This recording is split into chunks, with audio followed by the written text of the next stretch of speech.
What's up, everybody? This is Steve with Snaketuary. If you guys have been following us on social media, you've noticed that we've had 2 batches of snakes hatch out this week. We had a batch of water snakes, and then we had a batch of rat snakes. Now, I'm going to do 2 separate videos because we're going to let them go in two areas right here, but we've got the perfect environment for both of them. Now, just to let you guys know, water snakes actually have live babies. They don't lay eggs, but rat snakes lay eggs, and it takes about 45 to 60 days for those eggs to hatch out for the rat snakes. But I'm going to go ahead and let the water snakes go right here by the water, and we're going to move to a different area and let some of the rat snakes go. So let me go ahead and get these out here. I don't know how many babies we had, and they may start going everywhere. So let's see. Here's 1.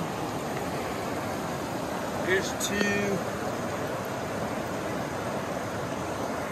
3. And these were plain belly water snakes. Used to be called yellow belly, Nerodia erythrogaster. And they're really cool when they're young. You see the patterns, and they have some reds or pinks in them.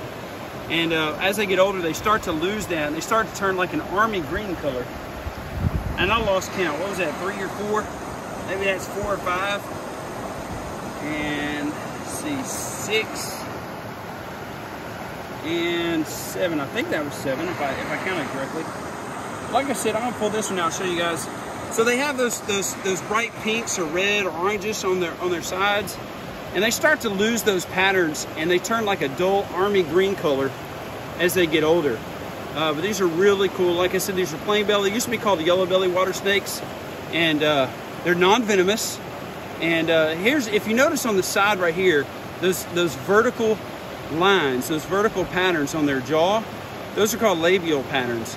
And the water moccasins, the venomous water moccasins, do not have those. Of course, I don't want anybody grabbing a snake and picking it up to look real close, but that's one of the identifying marks on these guys.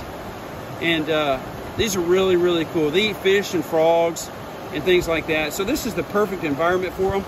So what we're going to do is we're going to let this last one go, and then we're going to move to just a different area, and we're going to let those rat snakes go.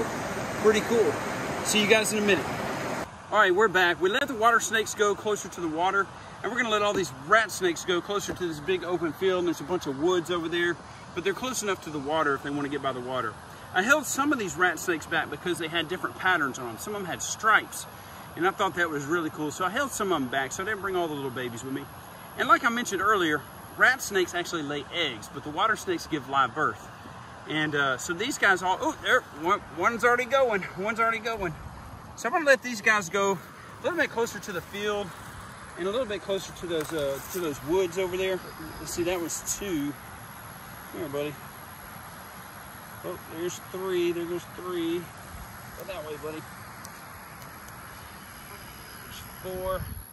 And these guys, when they're born, you see they're a little bit smaller than the size of a pencil. And as they get older, these guys can get actually 6 feet. And that's really cool about these rat snakes is they're real light when they're born. They have more of those grays or those lighter browns. And as they get older, they can get real dark. And we've got some at home that are almost jet black. I've done other videos and pictures and stuff showing the different patterns and colors that these guys can have. And but like I said, when they're born, they're a little bit smaller than the size of a pencil, but these guys can get over 6 feet, which is really, really, really cool. And I held some, ooh, that one's really cool. I want to point something out on that one. Ooh, I may hold that one back too, I'm not sure. But another really cool thing about these guys is they don't have rattles, but they will rattle their tails against leaves and dead grass to sound like a rattlesnake. And as these guys get older, they can actually climb up walls too, because not only do they eat mice and rats, but they eat birds also. And so a lot of times when people find these in their attic or above their doorway on their wall, it's gonna be a rat snake is what it's gonna be. So, come on, buddy. Let me see, I'm gonna get that other one out last because he's got a really cool pattern I wanna show.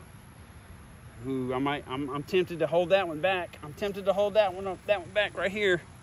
Check this guy out. Look at the pattern behind his head. See if you can zoom in on that pattern. It looks like the Punisher skull. That's really cool. Can you see the pattern on it? That looks like the Punisher skull right there. Ooh, I'm so tempted to hold this one back. And he's got some more browns in him than the other ones. The other ones had a lot of grays in him. But I think we'll let the Punisher go. Let him have a good long life out here. There's plenty of, like I said, there's a lot of fields right here. There's some woods back on the other side. We're right by some running water. So there's plenty of food, plenty of opportunities, perfect environment for them. So I think we're gonna let the Punisher, even though it's got that really cool pattern, I think we're gonna let this dude go so he can have a long life out here in the where he belongs. You know what I'm saying? So anyway, this is Steve with Steve's Snaketuary. We'll see you guys later.